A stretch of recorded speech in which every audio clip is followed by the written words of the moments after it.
Welcome to day 2 of the panel discussion at MozFest. My name is Xavier Harding. Round of applause for all the folks here at Mozilla who put the show on today. So unfortunately, Desmond Patton, who you'll see in your program, is not here today. He had to cancel out, but we have a great first panel discussion about content moderation's toll. So I'd like to invite our panelists on stage right now. So panelists, if you guys would like to come on stage. I'm not part of this. There's a lot of discussion about who sits where, so we'll see how they sort it out, which seats. All right, nice. So I want to start off by introducing everyone here on stage. This is actually our biggest panel discussion this weekend, but I think it's going to be a good one. So first off, we have Gabi Ivens. Gabi was the creator of the Data Leaks project back when she was at Mozilla. Basically, she looked at hacked emails and found the recipes within those hacked emails and kind of made a little pseudo cookbook. I think an actual cookbook is coming out soon. Yeah. And when she's not cooking up hacked information, Gabi works in the field of human rights, working to preserve publicly available information about human rights violations. Next to her, we have Chris Gray. Chris Gray is based in Dublin. Chris was a former content moderator at Facebook, and he broke his NDA at Facebook to talk about everything that goes on inside there. He's also currently the lead plaintiff in a class action lawsuit against the company representing moderators who are harmed by this content moderation. So we're really glad to have you here today. Now we have Moritz and Hans. These are the directors of The Cleaners. The Cleaners is a documentary about content moderation on social media platforms. And then last but not least, we have Clara. Clara is a former CTO in the U.S.'s Department of Homeland Security, former strategic partnerships lead at Microsoft, former Google Fellow, current Mozilla Fellow, and you're also a fellow at the German Marshall Fund of the U.S. Is that true? Yep. Good, great. So yeah, we're here to talk today about the toll of content moderation. So I just kind of want to start off with some background. For anyone who wants to answer, what is content moderation? What qualifies as a content moderator online? I mean, one of the corporate Facebook's mottos was giving everyone the power to share anything with anyone. And the question is anything true? And the answer is no, because all of these social media platforms have some specific guidelines, some community standards, what is allowed to post on Facebook or Google or YouTube or Twitter, and what is not. And the ones deciding about what to post and what not, these people are called content moderators. And most of them don't get their paychecks from Facebook, Google, Twitter themselves. They get their paychecks by outsourcing companies. And what they do, they're sitting in front of a desk 8 to 10 hours every day, and they review all of the content which is suspicious, flagged by an algorithm or by users. And they have to decide if these posts are supposed to be online or not. So this is what we researched about. And the guys are called content moderators. And I did want to give a little bit of history to help set the context of what was just said. Historically, content moderation actually came from all of you guys here at the audience. If you remember the early days of AOL chat rooms, there were people that were volunteers that would go and help companies determine what is acceptable and what's not. And really, the definition I have is individuals that help develop and enforce policies that deem what is acceptable content and what is not.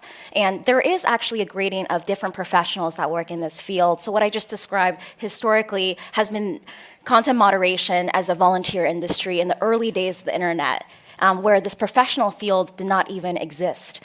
And over time, companies started to hire individuals that came from roles from IP lawyers that were used to weighing content on the gray, to set content policies, all the way to individuals that started to do spam and deal with bullying online in customer support roles that moved their way up to the top rungs of certain companies. But user-generated content has been increasing, every single year with more and more individuals individuals online. And so a lot of major companies, they started to develop what's known today as trust and safety teams. And a lot of this work cannot be done by individuals at companies alone. And so a lot of companies, what they've done recently is they've started to outsource this work to vendors, from Cognizant's to Accenture's, a number of third parties that estimates say there are around 100,000 professionals that work in this field alone, some in the US and some in emerging markets in which they really deal with the worst of the internet's trash that comes from the Western world. And so that's been a lot of the discussion and framing of what is that professional ladder that people go through in this field? How do we ensure that people in this field are respected? And one of the discussions that Xavier and I had earlier is around a platform called 4chan. On 4chan, people who do this role of moderation, and they're all volunteers, they're literally called janitors. They determine what's acceptable or not on 4chan, and it's all volunteer-based, but how can we actually uplift and ensure that there are fair working conditions in this community if that is the term that we're calling them, right? Yeah, that's really good insight. And I definitely want to get Chris's opinion in here because, could you tell us what the day-to-day is like for a content moderator? For a censor, you mean? Yeah. Yeah, I mean, criticism of Facebook is permitted on the platform.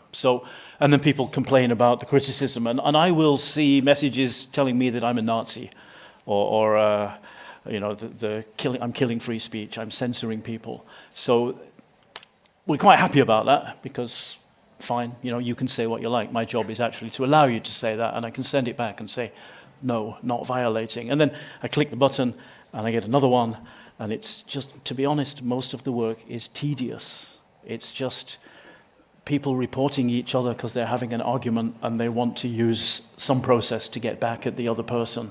It's people taking umbrage about small things or complaining about things that don't fit with their own personal morality. And a lot of the time you're just sitting there saying, for God's sake, get a life. This is fine, not a problem. You've seen in the news, right? You've seen all this, it's all terrible content and it's 8 hours a day of people butchering each other. It's not. Most of it is just, Jesus, what's wrong with these people? And then you get something horrifying, and then you carry on, and then you get something funny, and the job is not as bad as they make it seem. I think the worst part is being audited. There's people checking to see if you've done your job properly. They're reviewing the same tickets and making their own decisions, applying the same rules. 20-odd thousand words of instructions that I have to keep in my head all the time when I'm looking at this content. And if their decision is very slightly different from mine, there's about 100 options to choose from. Then I've made a mistake, and I'm facing getting fired if I get too many mistakes. So I think Gabi wanted to talk a little bit about that, right? About the mistakes? Yeah, about the mistakes. Sure. So I think earlier we talked about content moderators deciding what content stays on, and actually they're not deciding, they're just implementing a policy that's been decided for them. And trying to make those decisions about which content should stay online is very stressful, especially if you have a very high accuracy rate that you're having to reach. So I think the reason I'm on this panel is because the cookbook actually was a hobby, because most of the time I spend on viewing graphic content for human rights violations. So I spend a lot of my time looking at graphic videos and images. And because of that, I started to research vicarious trauma, the idea of trauma through seeing something that's traumatic. So not experiencing yourself, but experiencing it through someone else's trauma. And I started to interview people who were also viewing graphic content as part of their work. So people working in child exploitation, lawyers, journalists, and of course, content moderators. And I started to see what are the strategies, what are the best practices. And none of the strategies that I identified through talking to 60 people seem to work for content moderators. The industry of commercial content moderators, in my opinion, none of them will work. And one of the aspects of this is around feeling like you have no control. So you have these policies, you have these decisions that you're having to do, and sometimes you won't agree with them. So you might be keeping something online that you actually don't agree that it should stay there, but the policies say it should remain. Or you're taking something down that you think should stay up. So this level of lack of control it's actually very harmful to you in the job that you're doing. And other professions don't have this same issue. Yeah, you're implementing other people's standards. There was a campaign a few years ago called Free the Nipple. Did anybody remember that one? Yeah, hands up who doesn't like nipples. Yeah, but you have to take them down every time, and then people start protesting, and I'm in the middle saying, look, I just have to follow the policy, I'm sorry. One of my trainers did say to me one day, we're not actually here to take things down. We are here to look at something objectively and see if we can leave it up. We're not actually here to clean up. We're here to just keep things moving along and give people the maximum freedom. But at the same time, we do have to implement these standards and just, do what you're told. Mm-hmm. And I think one really interesting question that you just brought up is what is acceptable content online, and how does that actually bridge into cultural contexts, right? What is considered acceptable for nipples in the Middle East might be very different from what it is in France or in certain parts of the Western world. And that is something that is really difficult in this job, is determining with local context what is considered acceptable. And the question of how companies should set these policies and who writes these policies to make sure that it is actually representative of what we deem to be socially acceptable online. And if I may just add that, from our experience, there are actually two main challenges I would sum up. One is the psychological one, and I totally got from your explanation that you not had to screen horrible content for 8 hours a day, but we know a lot of people who did. And we cover them in our film, and they are mainly in the Philippines. And what they had to screen is, I don't want to explain what, but it was just so traumatizing to a lot of them that it would almost seem cynical for me to let it stand here as a claim that this job is not psychologically horrifying. It is. No, it is. And I say that 90% of what you see is benign or boring, but that 10%, I was working typically 600 tickets a day. So I imagine 10% of that is 60 really awful things. Yeah, why don't you talk more about that? Because you said, you told me, backstage that 90% of this stuff is not that graphic, but then there's 10% that is. I think there's generally like a cachet, or maybe there used to be when it comes to I work at Facebook, 6-figure salary, living in Silicon Valley. But this is not that, it seems like. Could you talk about that duality of, why don't they pay content moderators the same way? Why don't they get the same benefits? €12.98 per hour.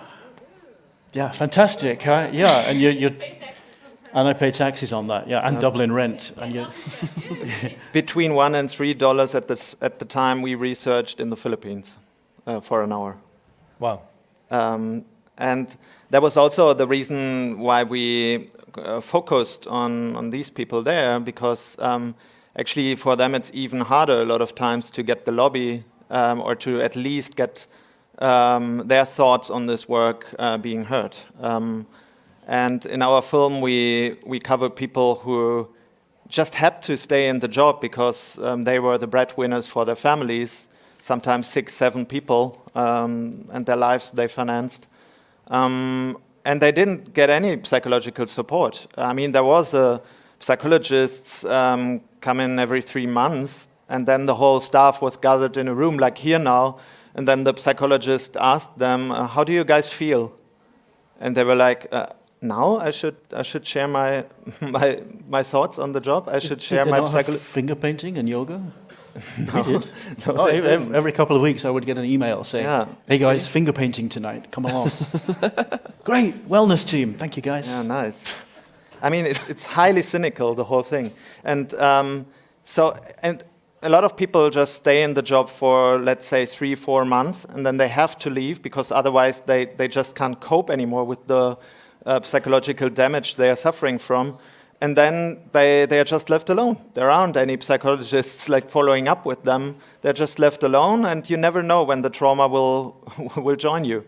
And it took me a year before I realized that this job knocked me on my ass. It really did get the better of me. And a year later, I'm phoning my health insurance company to say, hey, I've discovered I have this problem. And they said, well, your cover was cancelled the day you left, and it doesn't cover mental health issues anyway.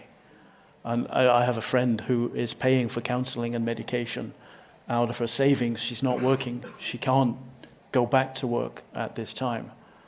And nobody cares. We're disposable. We are, back to your question, I think that what Clara was saying about how this thing has just kind of grown out of organically, this situation has evolved without any clear top-level design in the early days. And certainly in Ireland, the people that were tasked with helping you change your password, or you've locked yourself out and they need to verify your ID, they were one day asked to deal with spam, which is pretty clear is spam, just delete it. And then there was something else that's a problem. And whenever something happens, there's a whole new set of rules that Facebook creates to say, well, you can't do this on Facebook either anymore.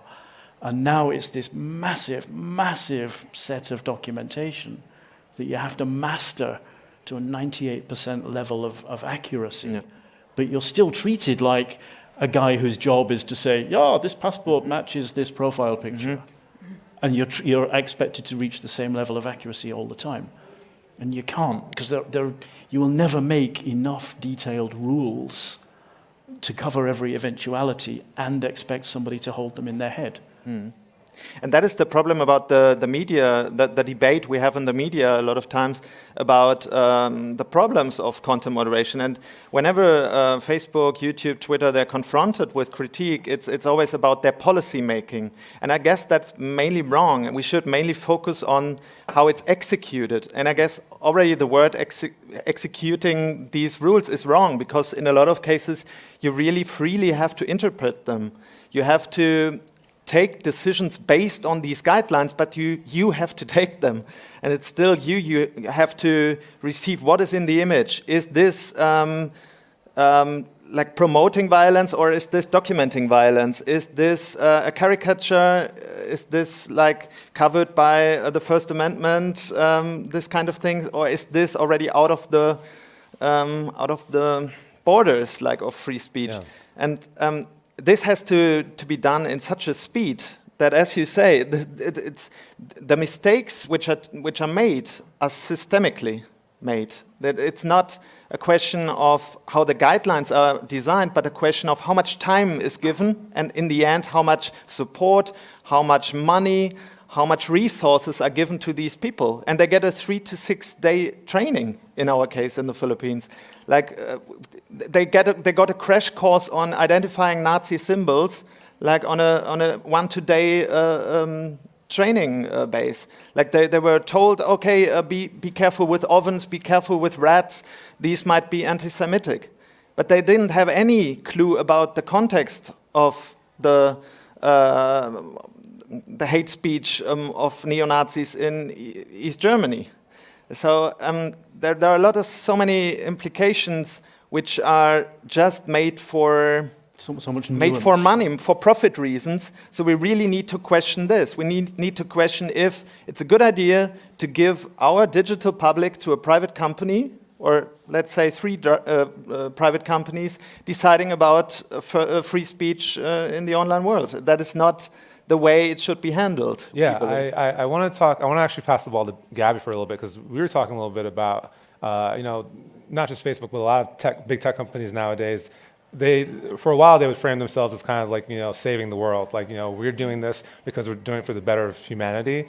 But everything you hear about content moderation feels so opposite of that. I was hoping you could talk about that duality a little bit. Yeah, so a lot of these companies, they're marketing to get new, and I don't know how it is, because I just looked at, because I live in Germany and there's 1,000 content moderators in Berlin. So I just looked at mainly at Europe and the way that they're marketing here. They use superheroes as costumes, like come be a superhero, clean up the internet, have a healthier internet. One advert in Germany for a German content moderator asked questions like, do you love social media and want to be up to date with what's happening in the world? And if you know about what actually the job entails, it doesn't include becoming a social media guru. So I think that the positioning, and then people apply and they think that they're getting these jobs, and the actual reality is horrendous. And that disconnect with what you think you're doing and actually keeping content online that you don't think should be online is extremely damaging, even before you think about what people are seeing.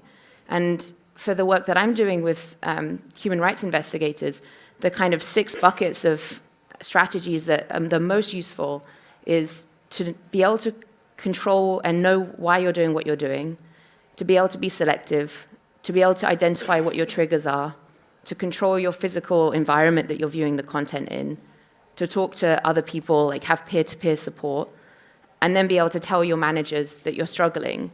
All of those 6 things I just said that are the most helpful things are completely like the opposite of what you can do in these companies. You can't tell anyone you're struggling because you're on a short-term contract. You can't be selective. You cannot have any control over your environment. So they go against it. The system needs a complete overhaul. And I did want to add, one of the reasons why this came about is most companies, they don't really deal with the problem of terrible things happening on their platform until it's a crisis management situation, where they're suddenly having to scurry, find contractors at scale to suddenly deal with all the PR backlash that they are getting. And that's a huge struggle, not just for contractors that work for companies, but also for employees that have been at companies for 10, 15 years now that set the original content moderation policies. They're dealing with the bureaucracy of fighting for the rights of users and some of the hardest things that they see day to day, setting the right policies and pushing against the ROI of the business, pushing against advertising policy teams who are looking to help the company make money. And there are a lot of professionals today that work not only from the bottom of the ladder all the way up. If you look at 2016, there's a woman that I've talked to that currently heads up content policy at a major platform. And she has been through the rungs of this professional ladder from the ground up. But she struggles, day to day in her job, pushing against the PR team to be able to put out the right voice, to be able to ensure that things that she sees online, like the anti-vax movement, can have policies at that platform that can be enforced against. And that's the other side of the spectrum is we needed to stop having platforms deal with bad issues online in a crisis management mode and really think about the thoughtful practices on how you build a team. Right? This is a new professional sector that has evolved, come about, in which you have as sophisticated processes as diplomats online, in the offline world, making policies that impact society. I mean, we saw back in 2013, 2014, what happened in Myanmar, where companies go to new countries, they're trying to expand into a market, and do nothing in terms of moderation there. And a lot of the offline violence and whole ethnic genocide that took place years later, because there was no thoughtful planning in the types of professionalization and professionals that are needed on the ground to support how content is spread and could be maliciously spread there. And this whole entire professional sector needs to be uplifted, needs to be recognized. They should not be considered contractors. They should not be considered janitors. Yeah, Chris, you want to... I think my sense when I was there was that there was no vision at the top. It was all just, there was, some guy wants this and somebody else wants that. And at the bottom, there's this set of rules for me, but there's no leadership. And I started asking the question, so what is the business case for content moderation? If I'm the boss of Facebook, I have a legal obligation to make money for my shareholders. How does content moderation support that goal? And I've never heard any conversation around it. There must have been a study. Do people spend more time online if we reduce and make it a nicer kind of place, or do they like it if it's nasty? What is good for the business? They never talk about it, so I assume that all this content moderation effort is because they have to. They're reluctant to do it. They're doing it at arm's length, grudgingly, because of the PR and the legislative pressure, threats of regulation. Mm-hmm. Not because it's front and center to the business. So it's always going to be the lowest possible budget and the tightest controls, and these people are disposable. They're not part of the company. They're not front and center to what we do. Yeah, Gabi, you wanted to weigh in on that a little bit? Yeah, I don't think when Mark Zuckerberg started the company, he ever wanted to think about how to deal with the things that are being posted that you're having to look at. And in 2009, I think Facebook had 12 moderators. And now I think from last year to the year before, they doubled their moderators. So they're really throwing people at this problem, which is just going to have hundreds of thousands each year of more traumatized people. So yeah, I think the lack of any kind of strategy or like bringing people into this in a and then the idea of AI, if maybe this is a good segue. Oh, for sure, yeah, because I was asking, one question I had personally is like, why can't AI just handle this? Like, why do we have to submit people to looking at these images and things like that? But yeah, maybe you can talk about why it's not really doable. So the focus of Mozilla right now is AI, healthy AI, and obviously there's lots of issues with AI, and those issues will just be replicated in this system. The fact is AI can't handle the level of complexity that moderation requires. It can't handle the scale. I think last year, Facebook said that 96% of nude and adult images they could detect automatically. But that still leaves, I think, 1.3 million images for moderators to look through. And that's just adult nude images. So I think that the scale makes... It's a very simple problem relative to, compared with, if I get 500 words stream of consciousness because Doreen's boyfriend has got a new girlfriend and she's a junkie and da-da-da-da-da-da-da-da. And I have to go through, not line by line, but phrase by phrase, saying, okay, that's a violation under section 4.2.6. And that's a violation under section da-da-da-da-da. And after listing all of them, this is the one that I take action on because it's the highest on the... We have a hierarchy of actions. This is more important than this. Spam is more important than child abuse, for example. And I have to make the right decision based on that. And I don't see how any AI is going to do that in the near future. Because you still, also just one, you still need humans to create the training data sets. And new images still need to be categorized all the time. So you're still going to have people to categorize the training data sets anyway, even if AI is more utilized. Yeah, I had a question for Chris. I mean, this was just personal curiosity. Not a lot of people have broken NDA to come out against Facebook. What did you think it would be like pre-NDA broken? What do you think it would be like? And then what has it been like after you've come out? I didn't think about it. I was annoyed. I'd had a contact from a journalist, Jen O'Connell at the Irish Times, and she just wanted to talk off the record, get some background, get some ideas, and I found myself getting really upset in the interview talking about the content, and this was the first time that I'd actually talked about that, and I kind of went away and I saw a doctor, and I broke down, and she told me I had PTSD, and I came out like, what the fuck have these people done to me? And then she called me up and said, how's it going? We'd really like to put your name on this piece. And I said, fuck yeah, let's bring it on. Yeah, because what I'd realized when I, for the first time, had this open conversation with somebody on the outside was that we are silenced by these NDAs because they don't want anybody looking at what's going on. They're avoiding any external oversight or criticism by using the law as a weapon. We're being threatened. And I had a call a couple of weeks ago from a former colleague, still at CPL, the company I was working for Facebook, and they said, hey, I hear you're being sued by Facebook. I thought, no, I have not heard a word from Facebook. Not one contact. They didn't even give a statement to the journalist who asked them to respond to what I'd said. They're they're just hoping this problem will go away. Who told you I'm being sued? Oh, my team leader. And your team leader is trying to manipulate you and threaten you and silence you. Your team leader has lied to you to obtain compliance.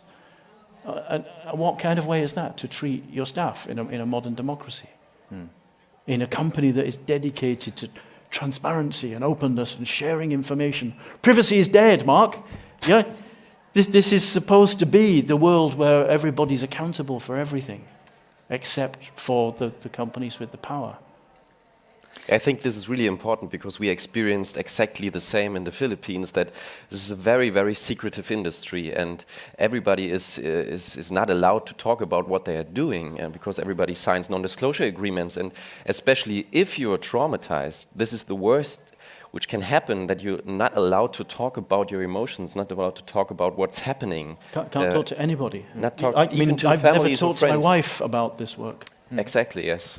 And this is what it makes so difficult to research about that work, and also for the employees to deal with that kind of work. And whenever you hear Facebook or any of these companies talk about this, they always pretend they are transparent because they share the guidelines. Come on, a company which asks its outsourcing company in the Philippines to let their employees use a code word. And that is true. They used a code word. The first challenge we had in our research was to find out about this code word, because only by finding out the code word we could then identify the people who worked for the companies, because they were never allowed to share with anybody, not even internally, inside the company, who they worked for.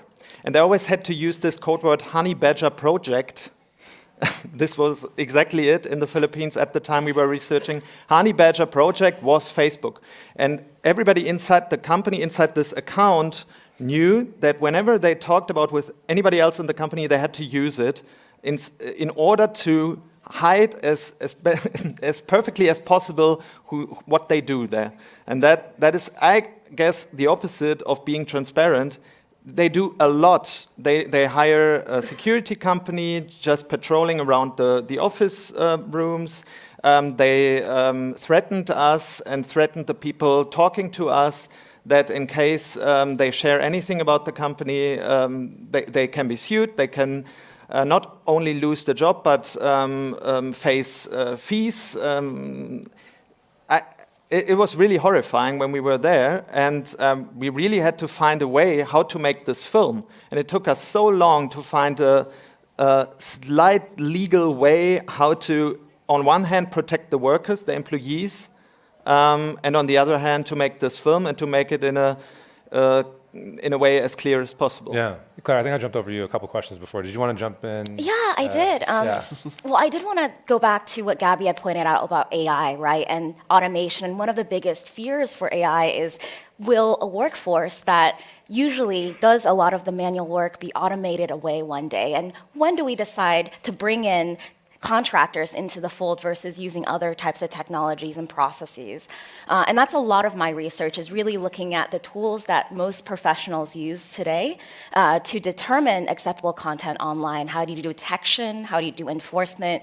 And how do we build it in a way that can map to the complexities of the decision-making of what is allowable speech online and what isn't, and at enormous volumes?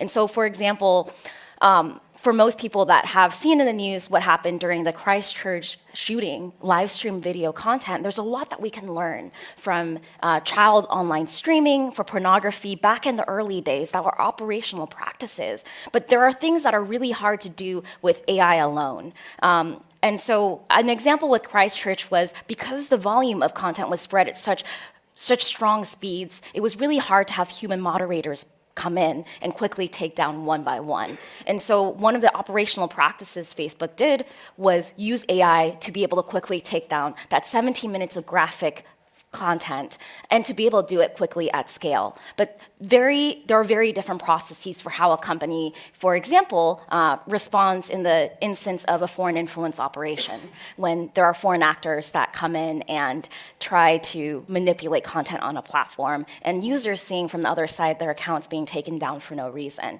There are very complicated decision-making in which more and more technologists are developing different tools, from detecting deepfakes to other types of approaches for how we can respond to different types of content, and how we can also minimize trauma when it comes to what is at the end of the totem pole. Facebook, I think a few months ago, with all the reporting from films and from Casey Newton's piece back in March, really talking about, they started to push out some tools that can actually blur out some images that content moderators see.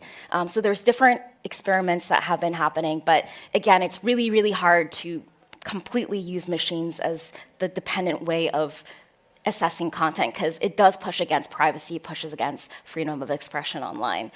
And Yeah. I want to ask a couple more questions before we kick it to the audience, because we're running low on time. I know when you say the Honey Badger Project, that's just wild to me. And I know, Gabby, you studied a lot about how other companies kind of work on moderation. Why can't the companies who maybe get it right, why can't they apply some of the same things they do there? I haven't found any companies that can, because companies are motivated by making money. So the people I interviewed were people who worked on creating these data sets for AI, so child exploitation, people that work on child exploitation, people that work on human rights violations, journalists, lawyers, film editors. And the reason they can get it right, even though no one's really getting it right, and that's why I was working on this, is because they're able to take the time and they prioritize people, and that they're able to think about really important questions that all of this work brings. And I think that the reason that these companies are struggling is because none of the strategies will work because none of them support quick, speedy decisions. Yeah. I also agree that the core problem is not technology. The core problem is that we, as different societies involved in this massive humanity project called social media, we are not yet clear about how we want to define freedom of speech, for example. Like if you only compare the definition of freedom of speech in the US with the definition in Germany, where we come from, for example, that's completely different. Like, what do you consider to be acceptable, what not? That should be something we, as the not only users, but the members of these social media projects, should discuss about publicly. And we don't claim that it's all about, that all the fault is on the side of the companies. That's not true. The fault, we consider at least, is that they don't make it transparent, that they don't open the discussion, that they don't accept that they alone can't decide about all that. And whenever you hear Zuckerberg talking, it's like, yeah, we will follow up on that with our team, we can fix it. And that's not the way it should be. This is my thing all the time, that Facebook can do no wrong. Oh, maybe it's not perfect, but we can fix it. Yes. The people who are doing the work have no chain of command to turn around and say, look, this is not working. That there's, if you think in terms of startup ecosystems, there's all these disruptive people challenging the status quo, figuring out a way to change banking, for example, fintech. We're all familiar with that model now. We're seeing what's happened. You've got challengers. Within Facebook, there is a monopoly. There is one person, one department, and all the people doing what they're told. And there's an empire at the top that needs to be disrupted, needs to be challenged. But too many vested interests within the organization are preventing that from happening. Because nobody knows the solution. Nobody knows what's going to work. You have to try this and this and this and this and 100 different things and gather data and figure out what works, instead of just insisting that you know what we're doing and we're just going to tweak it and we'll get it right. Trust me. Yeah, we're running on time, but my last question is about awareness for this issue. Like, how can we bring more awareness? And I also want to direct this at Chris. Like, what do you need from us on this stage and the audience? Like, what can we do to bring more awareness to this issue? So my lawyer tells me that he has a writ prepared for the High Court in Ireland, which will go in the next few days, claiming damages for stress disorders caused by the work, the things we have to see and deal with. There are half a dozen of us in the case at the moment. There's a whole bunch more waiting in the wings, people that are afraid to even put their name on a list, that they're terrified and also traumatized, beaten down. They just don't want to talk about this anymore. And I'm here, to speak publicly and just say, look, it's okay to talk about it. It's okay to just put your name on the list. It's okay to call Dave Coleman and say, how do I get justice? Whoever you are, wherever you are in the world. So, we've been talking about, it looks like people in the Philippines can bring a case in Ireland. People in Germany and Barcelona, there's a center there, they almost certainly can. We want more people to come and get behind this and get justice and take agency, take responsibility for their own lives, instead of just being told what to do and told to keep their mouths shut. So if you know anybody who does this work, has done this work, is connected with people, or who has a budget to enable us to reach out and chase these people and find them and help them. You know, I'll be the lightning rod. I'll be the one that gets shot at by Facebook if necessary. But we need more support from wider internet society. Got it. All right. Well, with that, Q&A, audience Q&A. I think we have some mics going around. So I'll let Kevin take the lead on that. Here we go. They're here. Can you hear me? Yeah. Yep. All right. Actually, one of my questions, I have a few friends more in the Silicon Valley side who were also hired through these contracting companies to do this work, and a few of them did try to get some legal help, but they were told that because of the way this is done through these contracting setups, that you can't really get at the company which is hiring these contracting services. So I was wondering what the legal side looks like there and how this is set up with these shell companies, and if you have any sort of input on how that can be addressed. Yeah. I'm not a lawyer, but we're under European law, not American law. I can give this one a go. There's a class action lawsuit happening in the state of California that Selena Scola started in September 2018. And initially, she did put the third-party company and Facebook as in the claim, and now that's just been changed to Facebook. And she's added other people to the class action. And I think the issue is that in some of the contracts, there's possible arbitration agreements that are being mentioned, which is basically you can't sue us. But I think that this case is ongoing, and they're looking for more class action claimants to join them. And also, I think there is a tide happening legally around this in Australia. A media outlet called The Age has just been successfully prosecuted for negligence and duty of care around PTSD, and the claimant was awarded 180,000 Australian dollars. So I think that there is a tide. But yeah, definitely the contracts that people are signing are not helping. But I would look up Selena Scola's case. It's worth mentioning that I came here at the invitation of Amnesty International and a new non-profit called Foxglove, who are all about holding tech companies accountable. And their view, both of these organizations, is that this is a human rights issue, and human rights law trumps employment law or insurance law, for example. So if you think you're on a building site and you're an electrician and you fall down a hole, do you sue the electrical wiring company that you're working for? Do you sue the major contractor? Do you sue the guy who left the manhole open? At the end of the day, it's the people that are operating the building site that are responsible. And I think that principle holds true with these cases as well. And that's why we think that people in the Philippines, for example, are able to join our action in Ireland. Got it. Next question, right over here. Yeah. Thank you for this panel. I have a question. I sometimes feel like there's a disconnect between debates around ethics, AI, automation, where oftentimes human intervention is seen as not maybe the only solution, but as something that's very important. And anybody who works on, we all agree that there's certain content that has to be, unless you're completely libertarian, we know that there's certain content that has to be removed, but we also know that automating it isn't really working that well, and that risks taking down things that really shouldn't be taken down. And the only solution to this seems to be having human moderators. Based on all your experience on this, where would you draw the line?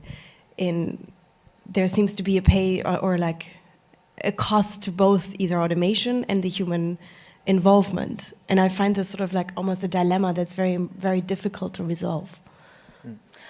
Yeah, and I think this is the really important point that I've been trying to drive home is we need to uplift operational practices in this space to the complexity that it reflects freedom of speech while protecting people from seeing the worst that is possible. Right now, companies don't have shared operational practices on how to deal with all types of crisis moments when it comes to terrible content landing on their platforms.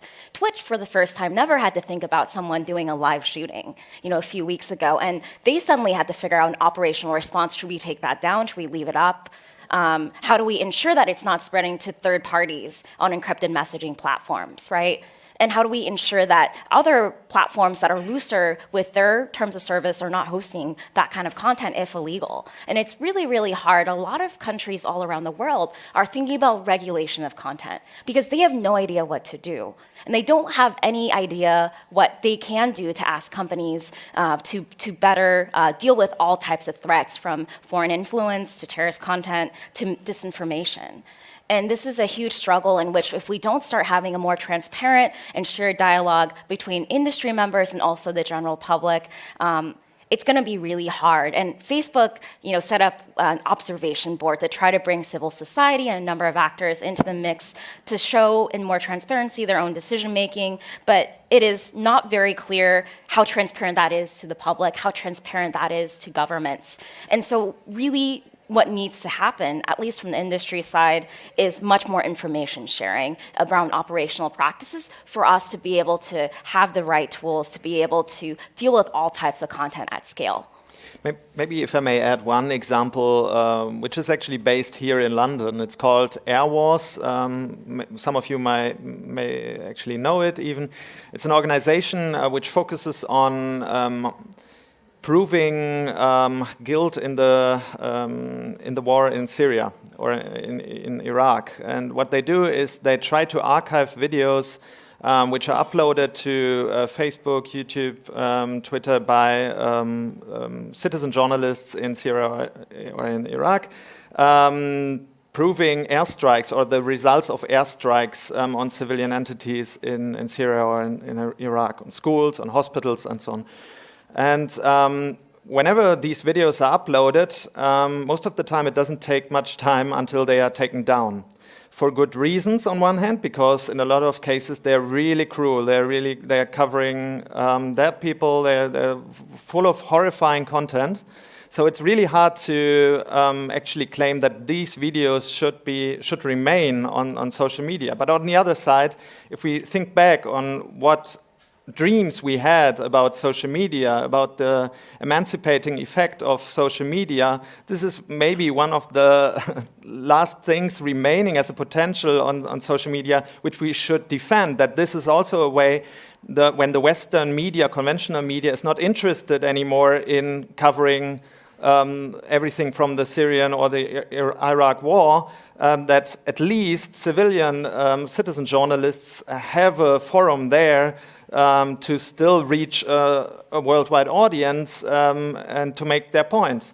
So why not defend the fact that these videos should remain visible, though they are completely cruel on social media? This is just to make clear how difficult it is, how to decide about these cases, and that we, actually, all of us, people from all over the world, should debate it much more, and not only like representatives at whatever board there, but all of us should debate it and what we want to use it for, what social media should be like. Should it be like, first of all, a healthy environment, what Facebook always claims, where all the family can spend a lot of time and money or data?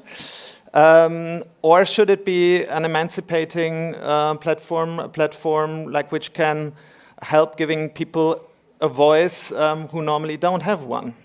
And when should graphic content actually stay up, right? When it's proving out war crimes that are happening in other countries. And these are really hard debates that early content moderators had to really deal with. They might say, hey, this is really graphic, violent content that should violate all our policies, but they've started cultural movements in really helping, push against governments that were, doing very terrible things in their countries. We're getting into moderating policy here. You're missing the point that whatever the policy is, people are going to report this stuff. Yeah, you share images. I would see pictures of what was happening in Burma. People are posting that to raise awareness, not to celebrate it. People are protesting, and it's appearing on my desk. Yeah.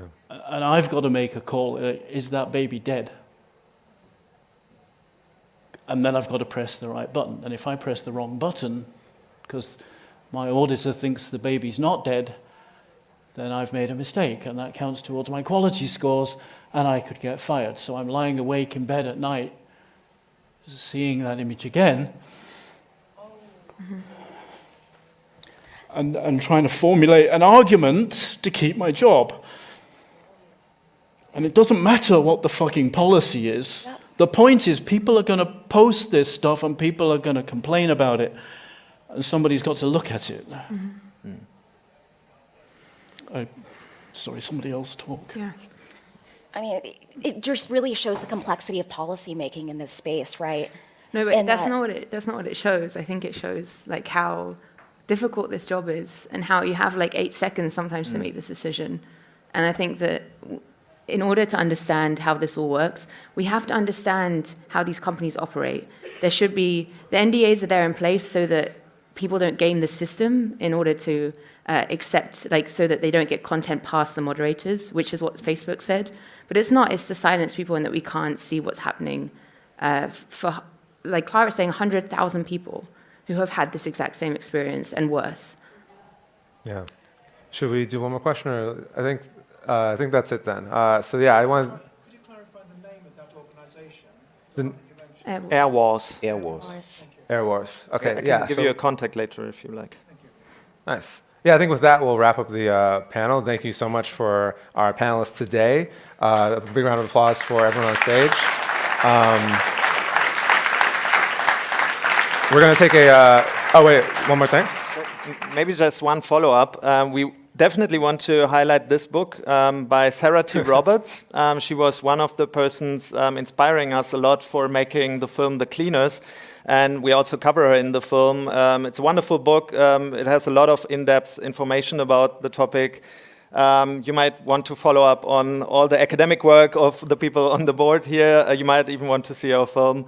If you want to contact us, there is a way online. We hang around later on. Also, if you want to engage more in supporting the people in the Philippines, there is an organization called BIEN. It stands for a union, or a very small union in the Philippines, trying to defend workers' rights in the Philippines, especially in the click working industries.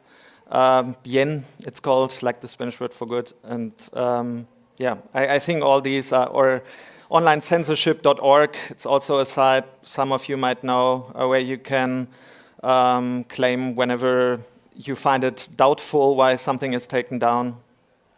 Nice. Okay, cool. Well, thank you again. We'll be back here in 45 minutes, 12:45, for the next set of panels. Thank you.